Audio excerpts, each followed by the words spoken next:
Happy weekend to you. Well, I guess that's a pretty funny thing to say on a podcast, since you may be listening on any given day of the week. But the reason I say it is that I am recording this special installment of the podcast on my weekend. Those of us in the hospitality end of the wine business mostly work Saturdays and Sundays. Those are the days the general public come to see us. So we work, and they can play. We have as much fun as we can, showing our guests a good time, but when it comes time for our weekend, well, then the good times really roll. I'm Mike Stone, host of the Tall Mike Wine Podcast. You can call me Mike. I'm speaking to you from my home in Novato, California. The podcast is in between guests right now, but there'll be a new episode soon, I promise. In the meantime, let me get you up to speed on what's been going on at Nicholson Ranch in Sonoma. That's where I work. That's where we normally record the podcast. Something recently happened at the winery that not a lot of people ever think about. But if this thing doesn't happen, nobody gets to drink the wine we make. I'm talking about bottling day. Being a small winery with only about 5,000 cases produced each year, Nicholson Ranch can do all the bottling of our wine in about 4 days. Yes, just 4 days of bottling. But of course, there's much preparation involved prior to the wine going into the bottles and the corks sealing it in there. A really impressive aspect is when the bottles themselves arrive at the winery. They take up a lot of space. Like I said, we produce 5,000 cases a year. That is 60,000 bottles. And when they're delivered, it's a very big deal. They pretty much take up all the extra space in our underground caves. Pallets of glassware stacked up very high. Another key piece of bottling the wine is emptying the barrels and blending things. All of the wine we produce spends time in French oak barrels, between 10 months and up to nearly 3 years, depending on the wine. A few weeks prior to bottling, those barrels are emptied carefully, one at a time, into a larger tank to blend the specific wines. Our cellar crew work very hard to make sure this happens, to depot the winemaker's specifications. The days are long and strenuous. Now, to bottling day. Nicholson Ranch employs, like most smaller wineries do, a mobile bottling operation that comes to us in the back of a semi-truck.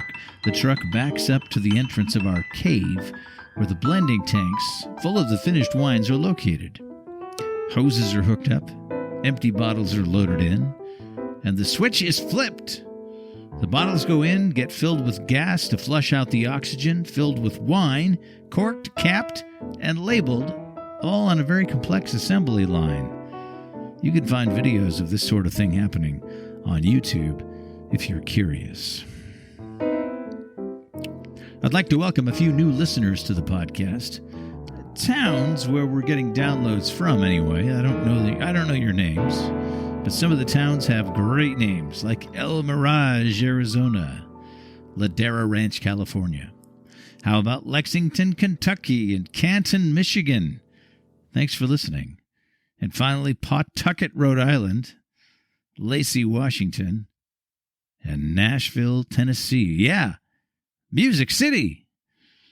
And thank you for tuning in from wherever you are. In one of 19 countries on 5 continents and in 40 of these United States. So I've told you my weekend, and I'm recording this on my Saturday night. So naturally, I'm sipping some good wine. Earlier, I made a nice summer salad with various veggies and some shrimp, which I'd marinated in French herbs for much of the day. And with that, I sipped a margarita. Okay, not one, but 2. But after dinner, when things cooled down a bit, there was, and still is, red wine. It's in my glass right now, and it's lovely. It's what the winery calls their Meritage, which is what some wineries in California started calling their Bordeaux-style blends a few decades ago, when saying Bordeaux-style blend became tiresome. This one is a blend of 4 of the 5 noble Bordeaux varietals, mostly Malbec, Cabernet Sauvignon, Petit Verdot, and a splash of Cab Franc. A beautiful dark purple color in the glass, whiffs of berries, blue ones and red ones, almost a meaty jamminess, a hint of fennel in there, just a touch of vanilla, some nice earthy smells. I like it a lot. The winery is in Paso, Robles, in Central California. It's called Brecon Estate, and there's a Welshman running the show, a guy named Damien Grindley.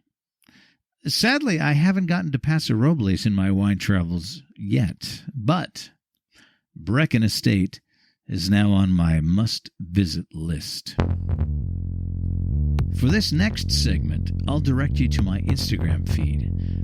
You can find me on Instagram at TallMikeWine, of course. There was quite the commotion in one of our tasting areas this past Saturday, as a reptilian visitor had made an unannounced visit. And from the reaction of the guests I was taking care of at the time, it wasn't the best of surprises.